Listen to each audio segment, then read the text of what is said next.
I want to hear about your 5-day routine. So, and maybe how that's changed over the course of your career as you've kind of changed some other things about it.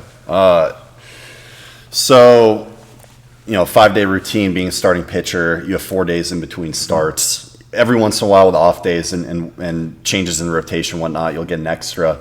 But I'll start with what it used to be, which was just what coaches and what more experienced people would tell me it should be. And then I realized over time that that's good, that's great. You want to listen to people that have experience, but at the end of the day, it's your routine and you have to own it. And so that's kind of another whole part about what 2019 was about, was really figuring out, okay, what can I do on a daily basis in season, in between starts, to fully prepare myself for that next start. I remember there's one press conference that Garrett Cole had after or before a World Series start or a postseason start. I think it was in 2017 or 18, where he went into detail about how important it is for him to be as mentally and physically prepared as possible for that next start. He wants to do everything in his power to be the most prepared guy when it comes time to take the ball and pitch in the game. Because if you have fully prepared, then when it comes time to perform, you don't have to worry about it. It's the mental edge. Yeah, it's you have that inner confidence that I've done everything I possibly can. I didn't waste a minute. I've done everything I can to be ready to go. So all I have to do is take this ball and then let my body, let myself do what it knows how to do. And so I remember watching that being like, wow, okay, I got to get to work. And so, yeah, part of 2019 was really honing that in. Obviously, I introduced a lot more drills, a lot more things that I didn't do before. The plyo ball routine, throwing the heavy balls against the wall for a warm up, the core velocity belt, different movement patterns in the gym. And so I wanted to make like a very comprehensive, clear routine for me that I knew would work and that I can continue, that's still like flexible enough that I can add to it, subtract to it if need be. And so, yeah, I'll start day one, the day after you pitch, huge recovery day. So when it comes to throwing on day one, pretty light. I don't go further than like 120 feet. I'm not like ripping off pitches on flat ground. It's the focus is completely on just like getting my body moving, getting my arm moving, seeing the ball have good backspin and carry, and that's about it. In the weight room on day one, it's a leg day. Depending on kind of where I'm at with the phase of the lifting, it will either be like very heavy or more like movement based with higher reps. But I generally like to do some form of squat, whether it be like dead squat or something like that. It's really just, it can change a lot. It's variable, but that's the day where you go after your legs. That's the day, yeah. That's the day where I go after my legs. There's also a lot of core stuff involved. And probably some soft tissue for you, too, because we know you're a guy that gets soft tissue every day. Yeah. Soft tissue every day. Yeah, training staff is there. Utilize them. Yes. I try to take care of those guys as best I can at the end of the year, but I do get after it in the training room. Yeah. But you have to. We know you get tight after you throw. You lose a couple of things, and a little work restores it. So yeah. Yeah. So where was I? So the throwing's pretty light. Really trying to crush legs in there, and as far as the training room stuff, a lot of stuff is every day. I'm getting soft tissue work on my shoulder on this back area pretty much every day. If something's particularly sore, like my forearm will get a little bit sore if I threw like a lot of breaking balls, then okay, we'll work on that too. Get my knee worked on all the time because I kind of deal with a little tendonitis in there that kind of comes and goes, so I have to stay on top of that. The brace leg. And just kind of whatever else is is bothering me, I'm not afraid to get work on it because I want to be in the best possible shape to pitch in games. It goes back to what you said about Garrett Cole being the best version of yourself when you step out there. Yeah, so another big thing for day one is massage. We have a fantastic masseuse that works full-time for us, Jess, with the White Sox. Day one, I see Jess for like an hour and a half, get whatever I need to get worked on, and that's pretty much it. Going into day two, I don't throw my bullpen on day two. I'm a day three guy. I used to be day two, and then I started throwing bullpens on day three just because getting off the mound one day closer to getting off the mound in game, I felt like worked better for me. And I honestly felt like my arm was recovering better, giving myself more time after the actual start to recover. And then in the, whether the bullpen's intense or not, it's still a bullpen. It's not game speed. It's not going to kill me. It's still much less, right, than what you're doing when you're out there. Yeah. So day two is upper body lift, shoulder program, strength manuals, strength programs. So like, the Job exercises with like 10s and 8s and stuff like that. And then strength manuals being the ones where all the stuff we do on the table, all the hands-on stuff. Yeah. So, you have like stability. The strength is when, man, it's hard for me to remember. It's like they're pushing. Yep, it's external rotation. Yeah. It's rows. Yes. And then you've got scaption. I know the White Sox routine. All those. Yeah. So that's shout out Mike Reynolds. So that's the guy. And then, where was I? Throwing a little bit more intense than day one on the throwing. And then going into day three, I get prepared for the bullpen in the training room. First thing I do, go out and throw, I wouldn't consider it like a full long toss, but I extend it out a little bit more, get my body moving, feel that extension.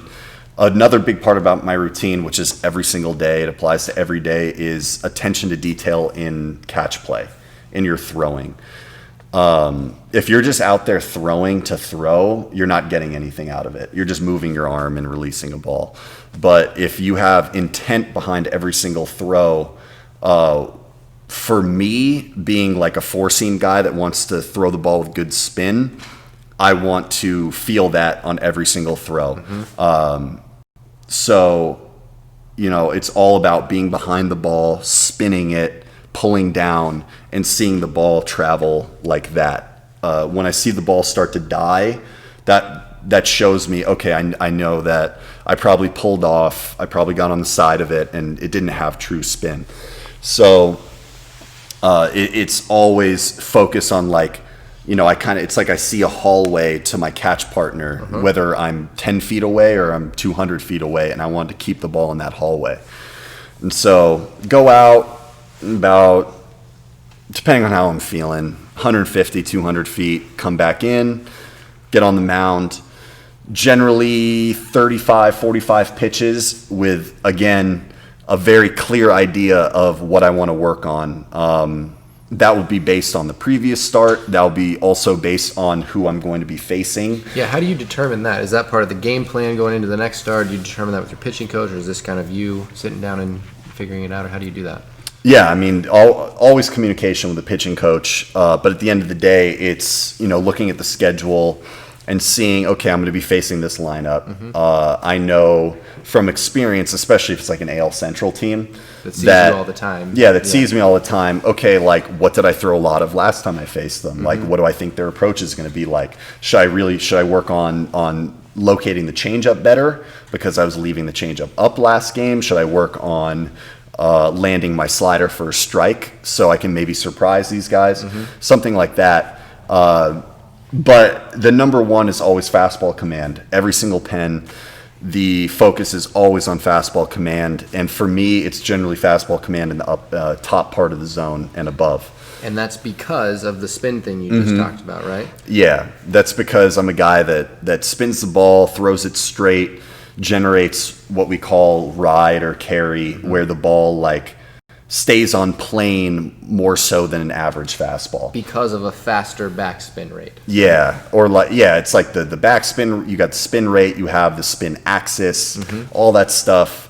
I have a very low level understanding of it all, but I know enough that I know how to like utilize it. If that makes sense. You have a much higher level understanding than most players, I think. You'd be surprised, like the how much guys are learning now with like the way baseball is going. With the numbers that are coming in, yeah. Yeah, so after the bullpen on day 3, come back in. First thing is stability manuals day, which is also a lot of band stuff. So, you got all the different band exercises. Then I go onto the table and do I call them stab mans.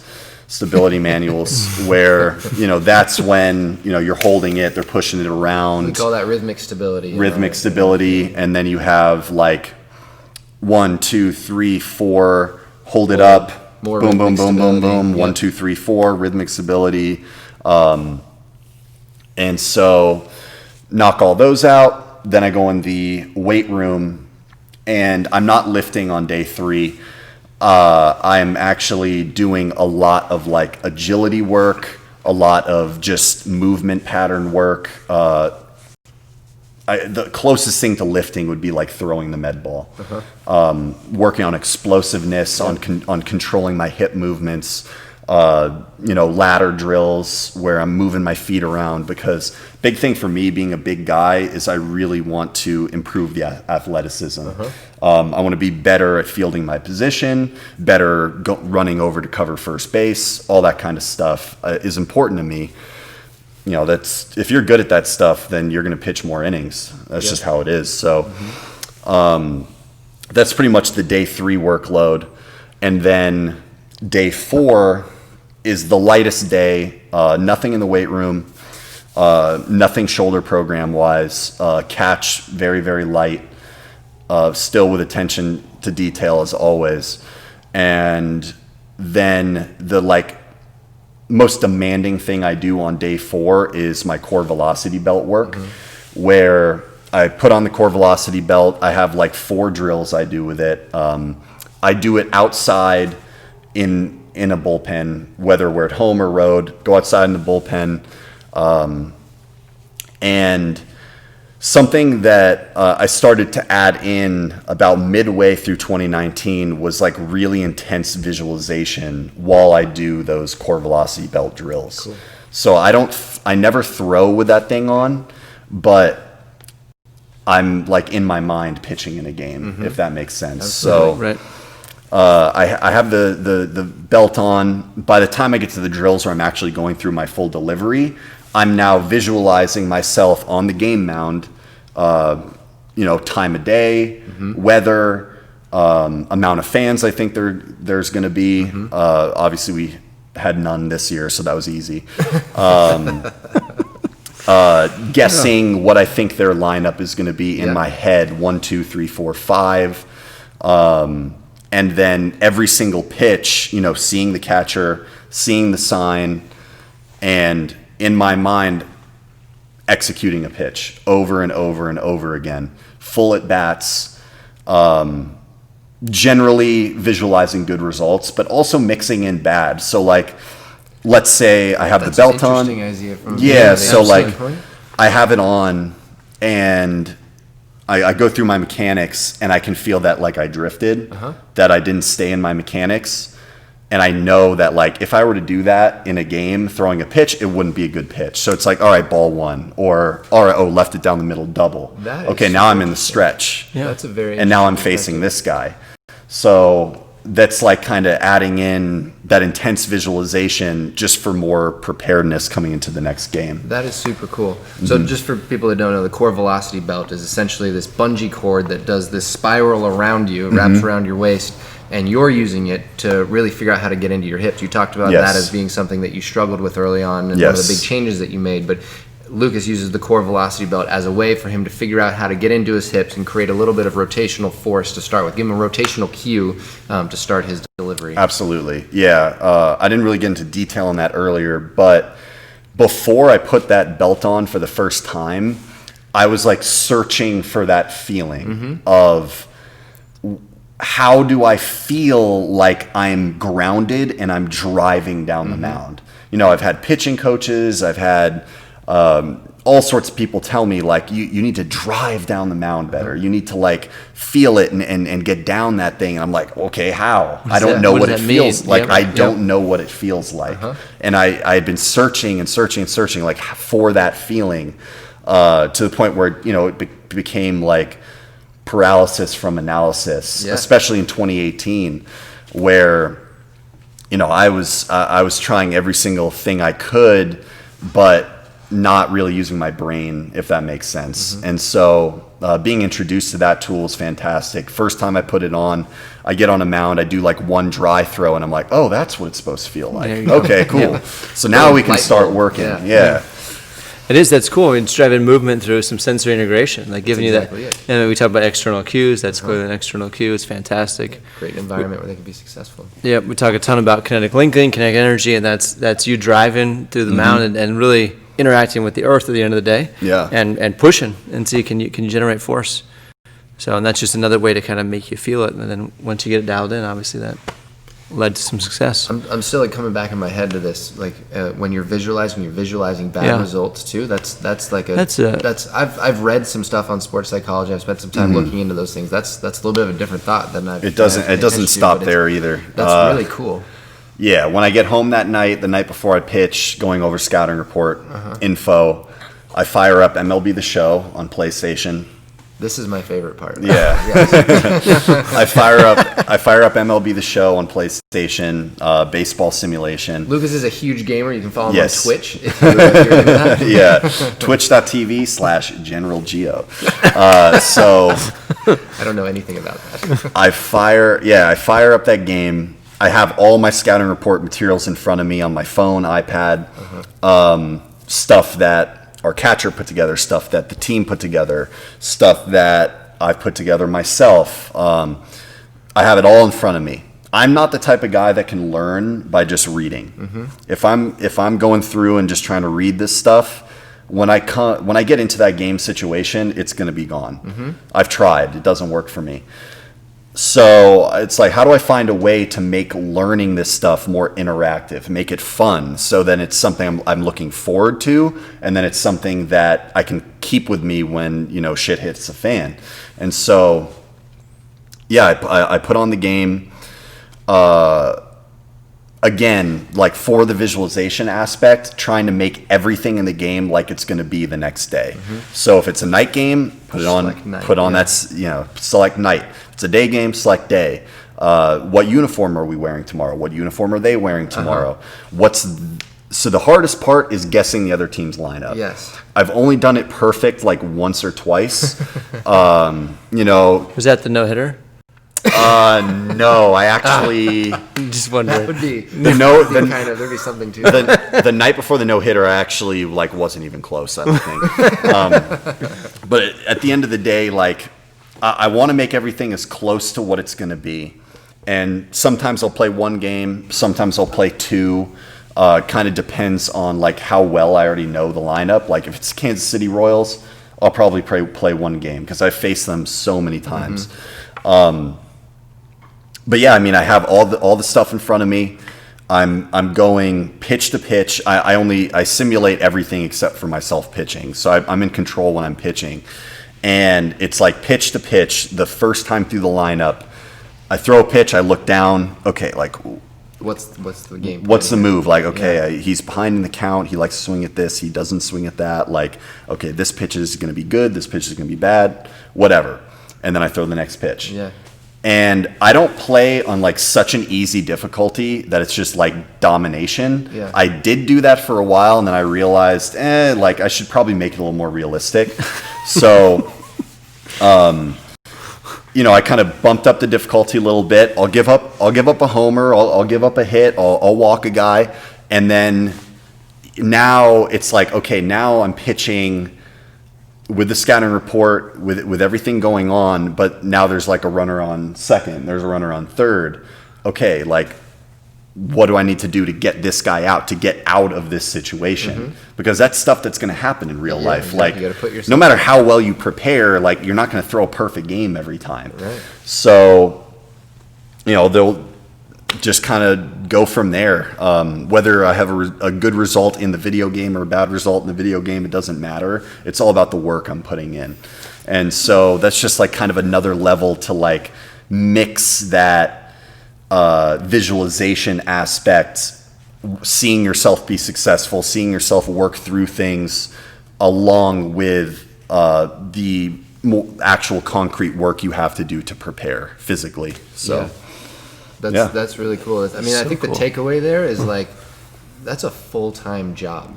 Yeah, of course. There is. I mean, I think people watch sports and don't have that perspective. And we talk to you guys all the time, and you can see that you guys work hard. But I don't think everybody sees that's just in between starts. Like, starting pitcher's got it easy. He's going to throw and then go play golf for a few days. That ain't it. I don't know. I can't do it, man. No. I had to retire from golf. I'll pick up golf clubs again when I retire from baseball, because I think my swing's too steep. It makes my back hurt. I'm over it. Yeah, leave it. Right? Just another variable we don't need to control. Well, I think that's phenomenal. And I think the way you use the video game from a visualization standpoint, that's so cool, so meticulously done.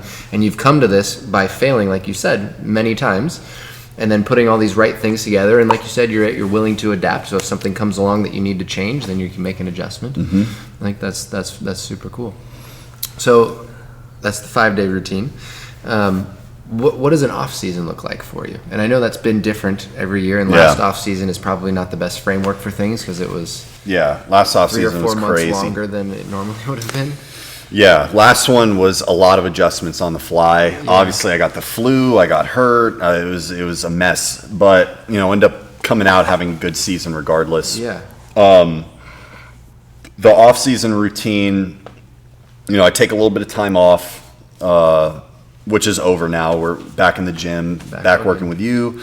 The emphasis in the weight room becomes just more volume. Lifting legs on Monday, upper body Tuesday, agility and movement on Wednesday, lifting legs on Thursday, upper body on Friday. And then as I get closer to season, on either Saturday or Sunday, I'll start to implement going on the what's it called? Stationary bike. We have one of those. Conditioning, the assault bikes. Yeah, but we have one at home where it's like the classes. I forget what it's called you got for the some Peloton. reason. Yeah, we have a Peloton. Yeah, it's great. Yeah, so I'm not a big. I hate running. I realized, despite I'm telling you, in the minor leagues, they made you run. Oh, it's the day after you pitch. Go have your 45-minute flush run out there. Run 20 poles. And I would do it because they told me to. But I would come back in everything hurts. My shoulder hurts, my back hurts. Doesn't seem right. No, it doesn't seem right.